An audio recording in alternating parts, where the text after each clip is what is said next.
The information technology sector has made tremendous leaps and bounds over the years. The historically male dominated workforce has been led by iconic personalities as founders and CEOs. But with progressing times, more women are now choosing technology as a forte and leaving a mark on many levels. Now, many organizations are also offering increased opportunities to women. However, a lot of effort is required to achieve an equal opportunity space. Hello, everyone. Welcome to Analytics Insight podcast, where we talk about the ever evolving technology space. And I'm your host, Priya Dialani. Now, looking at the panoramic view for women in tech, recent data still shows women in technology holding a minority of tech jobs, with the figure recently sitting at a mere 25%.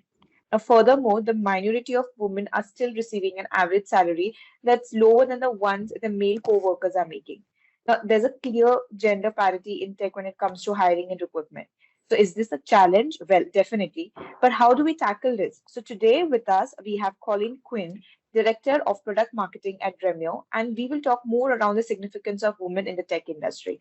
Hi, Colleen, how are you doing? I'm great, Priya. How are you? I'm thrilled to be on this call with you today. Likewise, I'm doing great, thank you. And I think we're going to have a very interesting conversation today, considering we both women are on the podcast today, and we'll be highlighting the role of a woman and significance of women in the tech industry. Yes, I'm looking forward to it. I've been working in tech now uh, for more than 20 years. It's hard to say. I mean, it's like I Oh, don't feel that old. And it's been okay. interesting to watch the industry evolve and particularly to see so many women entering the field and watch how that's changed. So I'm excited about our conversation today. Right, right. Now, since you already mentioned that you have been in the tech industry since the last 20 years, so could you tell us more about yourself, your current role at Dremio, and your contribution towards the company? Yes, absolutely. So I am currently the director of product marketing at Dremio.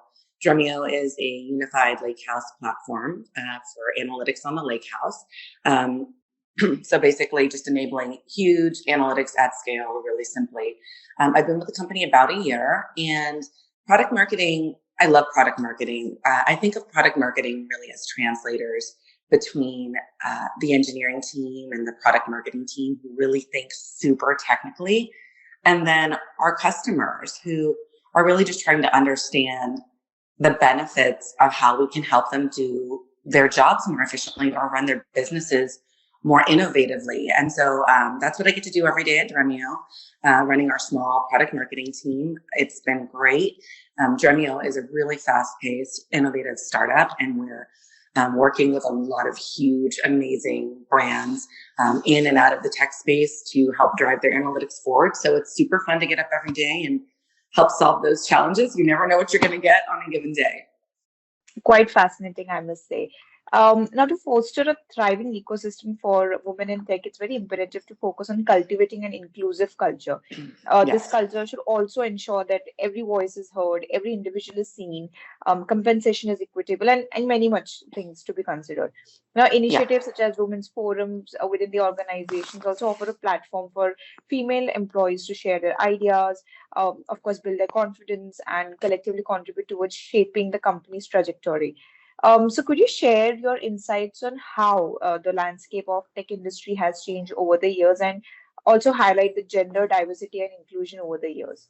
Yeah, absolutely. I mean, I will say that I am a huge fan of DE&I initiatives because I think more than anything I've experienced in my 25-year career more, I think DEI is doing so much to bring a diversity of voices to the table. And that's just not different gender voices. I mean, that's just, different races and ages and genders. And I think the more diverse voices you have at the table, the better off any organization is going to be. So huge fan of DE&I, and I love seeing how that is driving diversity in the workforce. To address your question of women in tech, I mean, gosh, Priya, I remember, and it didn't feel unusual to me because it was just what I knew. But there were many, many years in my career where I was the only woman in the room. And I was always on the product side and the marketing side. So I was never exclusively, in an engineering organization. I ran our engineering teams, but I was never an engineer. So I can only imagine when I think about my female engineer colleagues, how their experience must have been even more stark. And they were really, truly not just the only woman in the room, but the only woman ever in many, many rooms. And I'll tell you, I mean, here's a great anecdote to kind of illustrate. Prior to Dremio, I was in the C-suite of a small healthcare tech company. And this was during COVID times, and we were all working from home. I have two young children at that time. And so, of course, every meeting is by Zoom. And so, the meeting concludes, and I hang up the phone. And my then six-year-old comes up to me and he says, "Mommy, I'm really sad." And I said, "Why are you sad?" Oh, and he said, "I'm a boy and I want to run a business too someday, and only girls can run businesses." And I laughed because Oh, his experience, everyone in the C-suite of this company, except the head of engineering, was a woman. And it hadn't occurred to me that oh. that was the case. And so his daily experience of seeing me, Mhm. his mother, in meetings were all women. The CEO of that company was also an Indian woman. So, like, all women, women of color, one guy. And he thought, I don't get to do this as an adult. And it was so telling for me because that had never been my experience. And still to this day, it's not the experience that, in a C-suite, it's all women. But my point is, having been able to watch the trajectory of how in tech, we had moved from no women in the C-suite to this perception of my then 6-year-old thinking, well, gosh, I'm never going to be able to do this because I'm a boy. It really just was such a defining moment for me in how far we've come in terms of like women having a seat at the table in tech. I just thought it was a really sweet story, and it's one of my favorite to tell because it was just both so funny and so, in some ways, accurate. Right, that's really nice of you sharing your personal experience. And to be honest, that was quite innocent, but also it highlighted that like kids are also being able to see what's happening around, and Yeah. they have a perception, and it's very important that at a very young age we are trying to shape the perception. But the truth is, I think women have always been at the forefront of different industries, including technology and computer development. I think it's a widespread Oh, misconception to consider women's contribution to this field be a very recent phenomena, because I think history's first computer program was a woman. Ada yes. Lovelace, a great English mathematician, widely considered to be the first programmer in history, and she pioneered the analytical engine. So she took a rudimentary machine, which was created by a mentor, and then she managed to process letters, symbols, and numbers with it in the form of a code. And many other prominent women in tech have built upon upon Lovelace's contributions. So while we are discussing about this was just like one example as to how women have been at the forefront of technology and computer development. And there are a number of examples that I can still put forward, but I still think that there are certain barriers that probably women face when they want to enter and advance in the tech industry. So, could you help us understand, according to you or from your personal experiences, what are some of the barriers that women face? Yeah, and I think your example of Ada Lovelace is one. I think women's tech contributions sadly have been written out of history for so many years, Right. and right, it's not that we haven't been doing it; it's that we just didn't get the credit. Yeah, right. And so I think your observation is super astute. So barriers to women in this space. I mean, let me be really clear. I think my personal feeling, and maybe this is naive, but my personal feeling is that things are getting so much better. And again, I sit in rooms where there are women, certainly not equal representation of women, but women for sure, in that room. And then when you even just survey now, like just like look at college admissions, even in like medical fields, right? The demographic are tend to be 50% women in those classes, right? Or even like increasingly in STEM degrees. So I think, the next generation, will see like my children and, like children, your generation's children. I mean, I think we'll start to see far more equity in terms of gender distribution, not only in tech, but just in all fields that we typically consider male dominated. And not to make this too much not about tech, but I think the barriers just tend to be like just social forces, right? Like as women, if you do decide to become a parent, right? Well, your first line of domestic defense, right? So I think a lot of times our careers take maybe not a back seat, but certainly, we elect, or I'll speak for myself, I elected to, take a career trajectory that was maybe a little bit flatter because I knew that I needed to be, an available parent to my kids. And so I think a lot of those forces are at play. And then Also, too, I mean, this I think is starting to improve, but there's so much research that shows like little girls in math classes are called on fewer than their male counterparts. So I think like early on, and again, I do think this is changing. Like I look at my kids, but like my generation early on, young girls were very subtly dissuaded from pursuing careers in STEM. And it's like subtle dissuasion, like you didn't get called on in math class. You were kind of socially encouraged to move in different directions. Like, so I think so much of it is socialization that is gratefully and gradually becoming undone. I don't see those forces at play. I have two sons, and I will tell you that they come home and they complain about the exact opposite. Like they feel like, that they are called on less often than their female peers. So I will say that I'm seeing those changes, Right. but I think the barriers for men tech, at least initially, are some of those socialization forces. Then I think as we get farther along in our careers, I think the way women behave in boardrooms, when again, trying to keep this about tech, but some of it is so much of it's behavioral and different cultural conditioning. Men have this right to be assertive in business, where women behaving similarly can be thought of as being too aggressive or too forward or too bold. And so I think we just need to kind of normalize like women having a seat at the table, women being able to drive business, women being able to be forces in this industry. And I think the more we do it and the more we're present and the more visible we are and the more represented we are, the faster things change. True, I very much liked your point, and I agree to it completely that when women want to hold an important seat at the table, so they're majorly perceived as bold and aggressive, and I think that's when a lot of backlash that women face when they want to take like a very significant aspect or take a leadership role of any organization. But like you said, I think despite continued setbacks and prolonged lack of recognition for their efforts, I think women have continued to take major contributions in the field of computer science or any such industry that we talk about. So if now, for example, if though when we're talking about such contributions, I think barriers are something that are not going to like just completely vanish or go away. So could you also help understand like if how can women can overcome these barriers, or are there certain ways that you would like to share that these barriers can be addressed? Yeah. So I would say one of the first things, and I've been trying to do more of this, is really just support each other and mentor each other and share our experiences. I think that Right. is so pivotal, whether that's, across like similar cohort peers.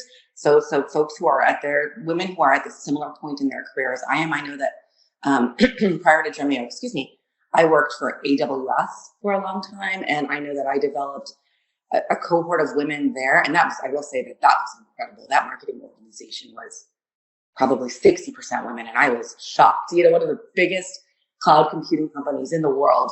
And, and there were so many women in that organization. It was amazing. So really kudos to AWS for sure.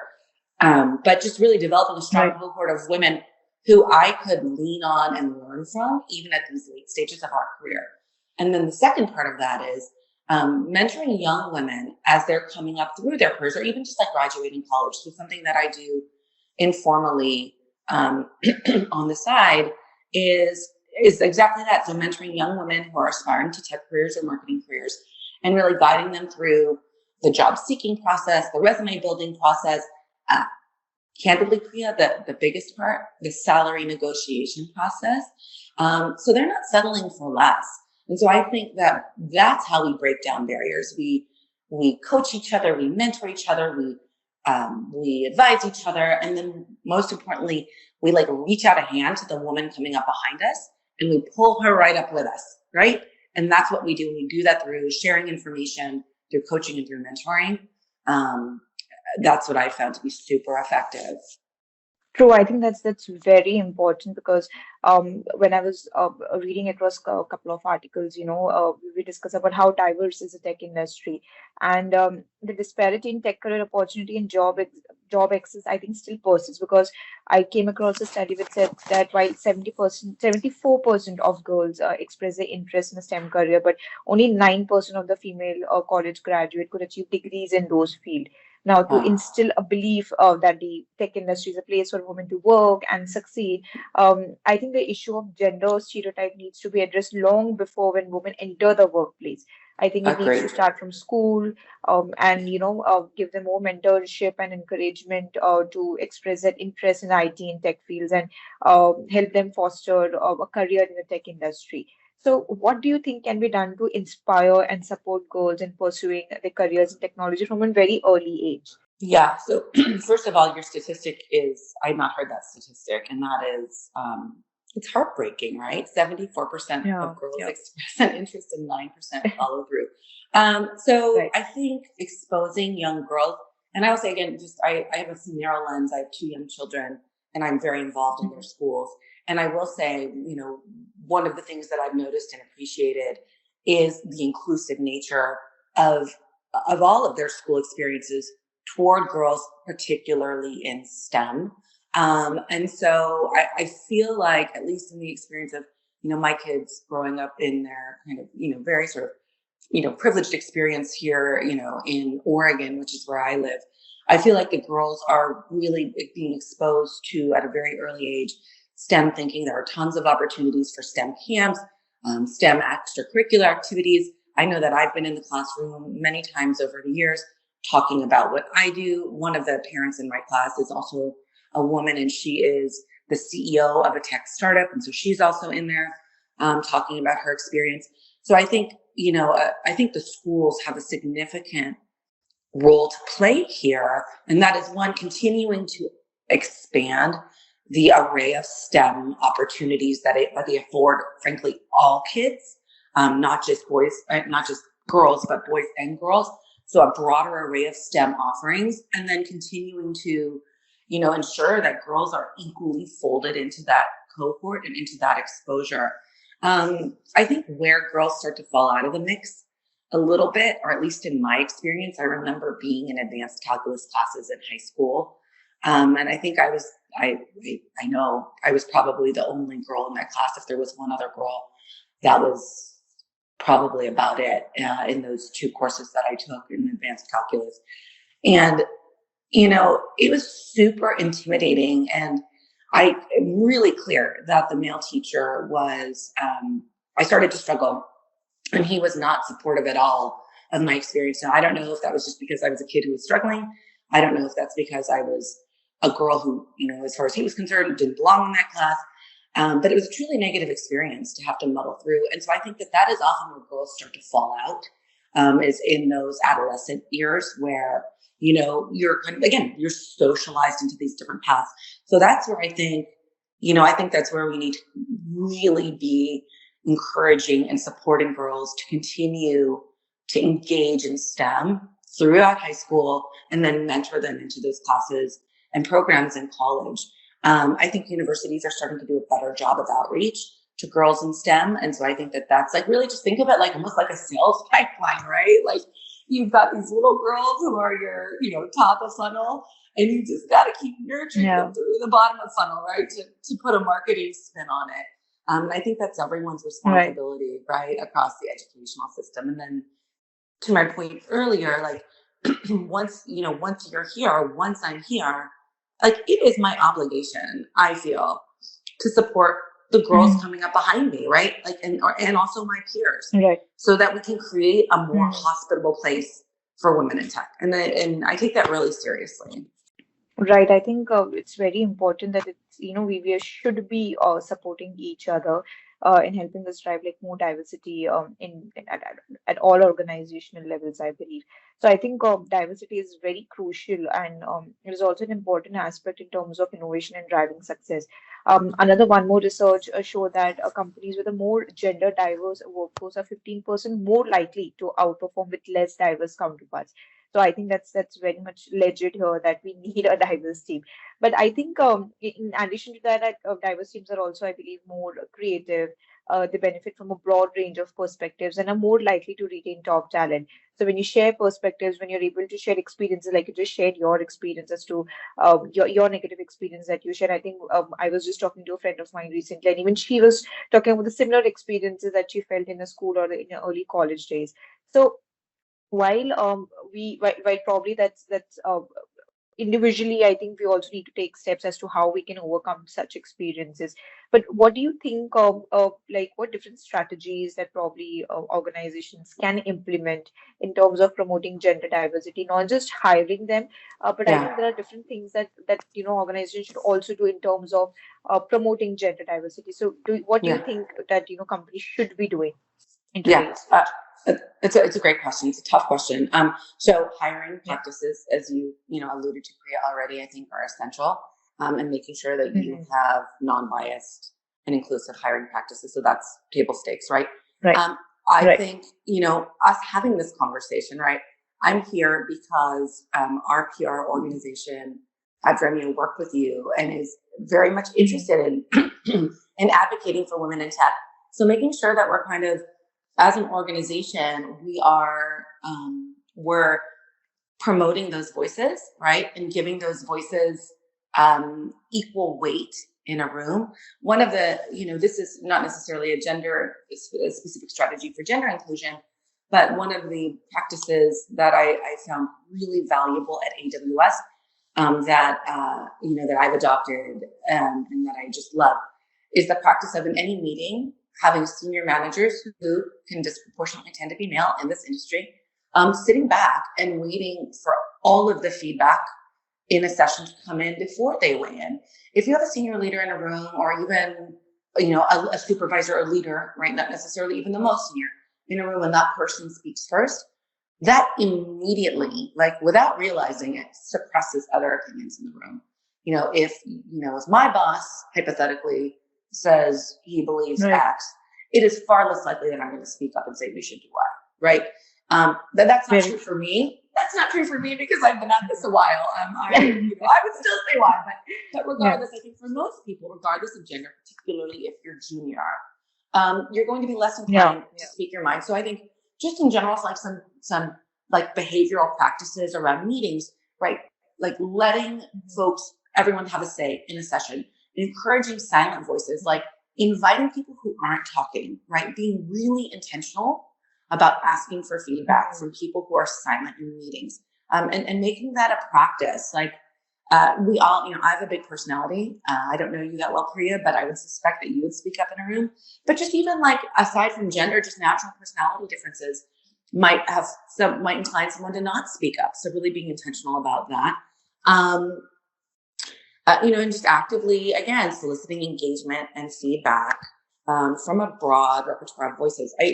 I absolutely agree with you that a diversity of voices not only helps the business and not only helps teams, but also helps our customers, right? Like as a business, that's what we do. Our goal is to solve problems for our customers. And it's really hard to do that if you're driving your business with a non-inclusive like perspective from one point of view, right? So if we want to understand, if we want to do best for our customers, we're best able to serve them by having a diversity of voices.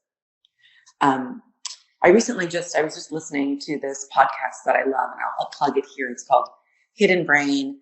The podcaster's name, the executive producer's name is Shankar Vedant. And this particular episode it's always on brain research, and I always learn something about myself and humans in general every time. And this particular episode was on how to build a high-performing team, which I thought was interesting. And so I was listening to this podcast, and the outcome, like to distill it down into the essence, the highest performing teams came from teams with an overabundance of women. And why? The why, and he wasn't advocating that the teams be exclusively women, right? Because then you've kind of swung the pendulum too far. But the why was because Right. women have these higher emotional IQs. We are able to, whether we're more empathetic, we're better able to read the room, we're more in tune with how other people are feeling.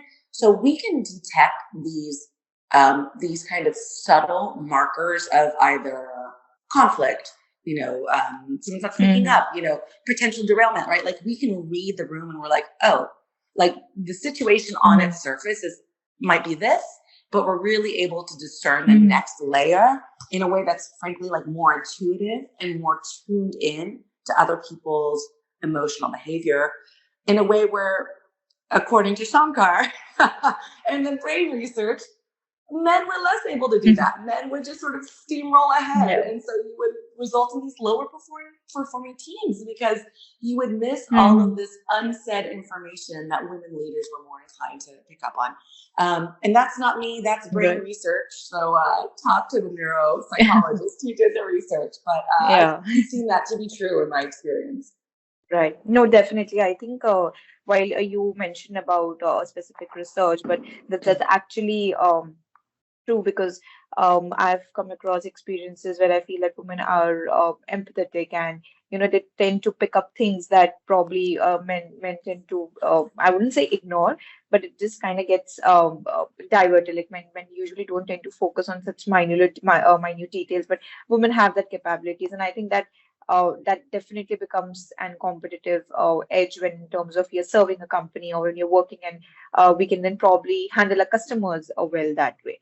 So that's absolutely true. Yeah, I mean, no, I hadn't even thought about it in that regard, right? Think about the super smart comment, Priya. Think about even just like managing customer relationships or diffusing customer problems or even being able to discern that there's an issue before that issue is escalated. I was thinking just in terms of like how we manage our teams and how we operate within the boundaries of our organization, but absolutely even externally, right? All of those external third-party and customer relationships, for sure.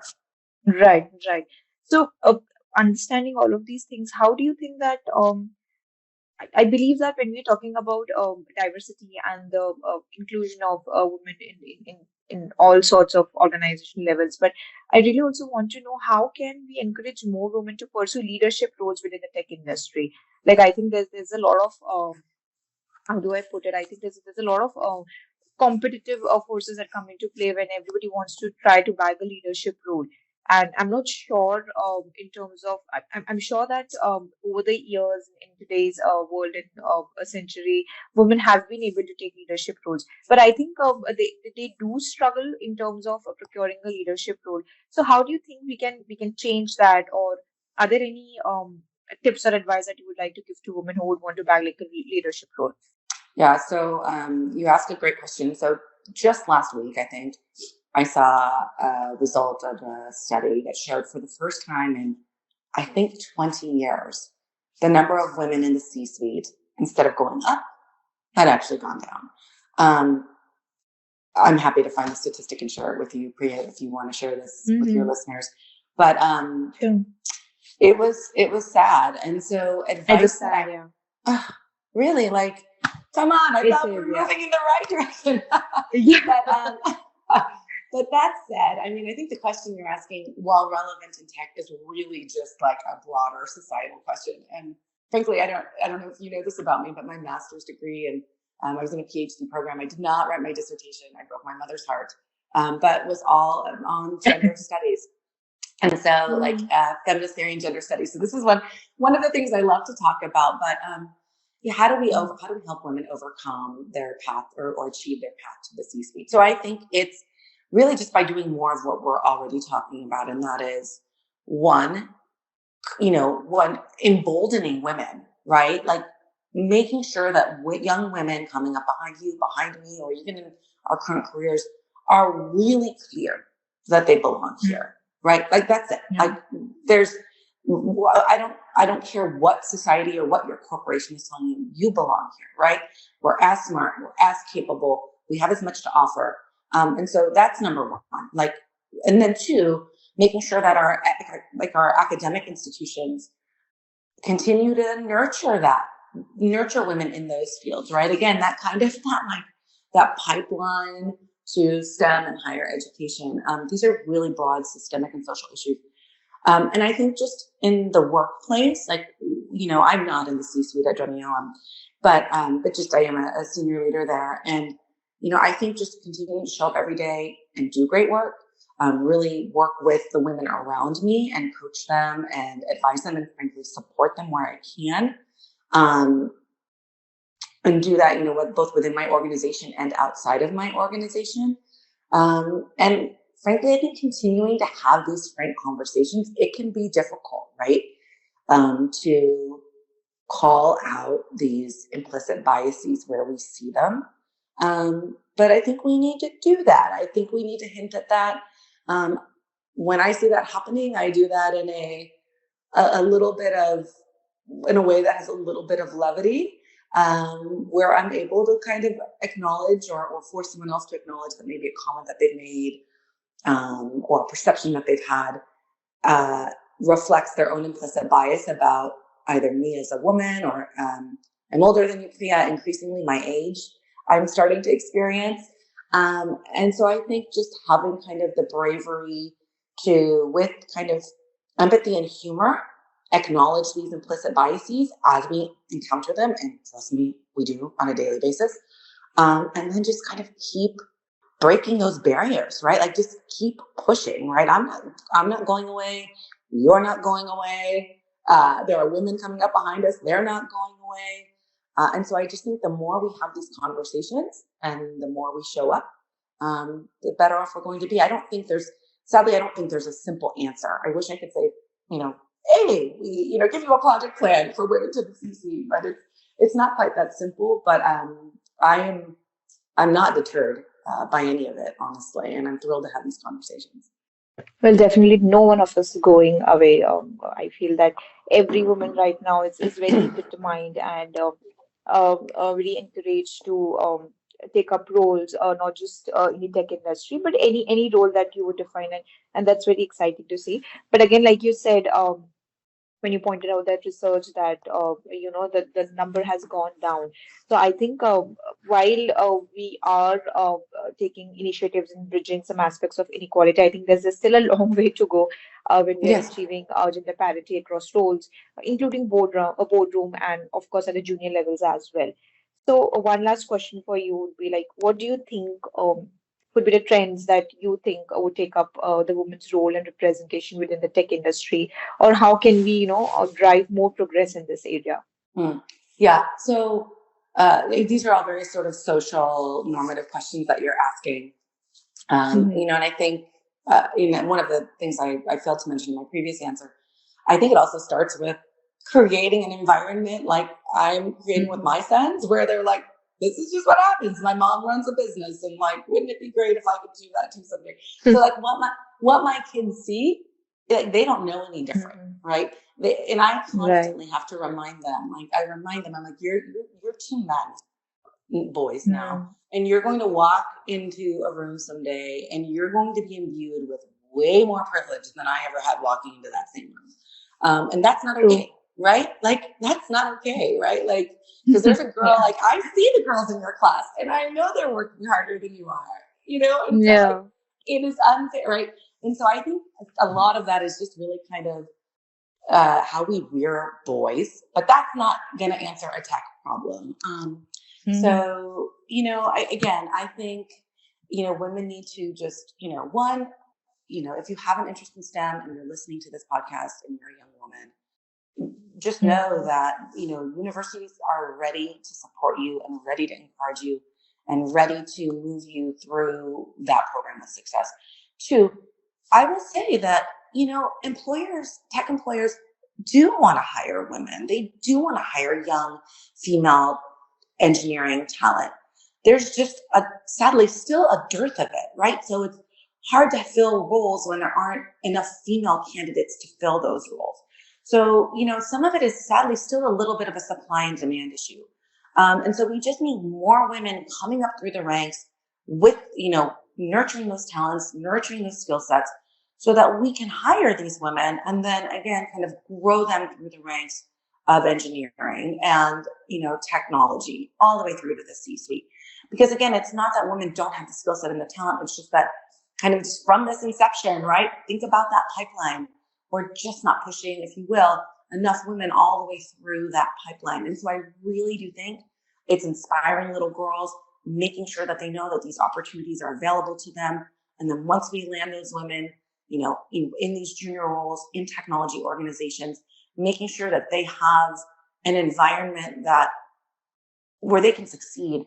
And when they do encounter hostile environments or those implicit biases or those microaggressions, which you will, that they are coached to be resilient enough to counter them in a professional way, right?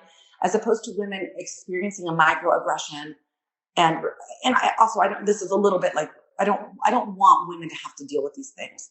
But at the end of the day, we do. And so when you deal with a microaggression, you can retreat and feel the sting, which it does sting, or you can step forward and you can kind of professionally challenge that microaggression, right? Like, I'm sorry, did you just ask me to take notes in that meeting? Why don't you take the notes, right? Like every day, I get $1 for every 10 I'm asked to take notes. I'm sorry, I'm taking the notes. I took them yesterday. So doing that with us, like, but right, I'm not kidding. And so, again, like we can internalize these things and we do, but I think empowering women to be like, when you experience that, like lean into that and say, I'm sorry, why are you asking me to do that in a professional way, right? And then also giving them a safe, humorous space, a little bit like this, to talk about these things and laugh. So this way we can kind of refill and go back in there tomorrow and do the same thing. I really do think it's in some ways it's overly simplistic, but I think that's how we kind of encourage the resilience to kind of continue to trudge down this path. Yeah, true. I think it's very important to deal with the situation in a very simplistic and in a humorous way, like you said. So, well, definitely, I think the power of female perspective in any industry is undeniable.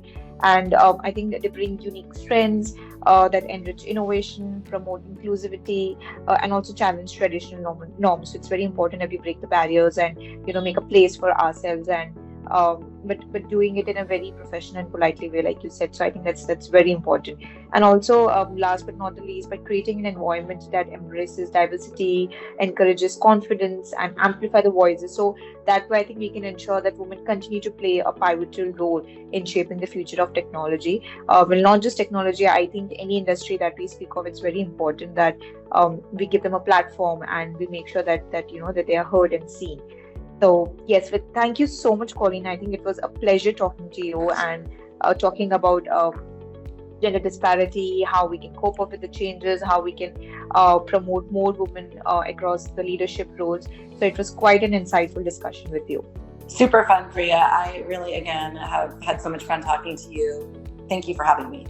Thank you so much. It was a pleasure to have you with us. And this is for our listeners. Stay tuned for upcoming podcasts, and you can listen to all our podcasts on Spotify and other leading platforms. Thank you so much.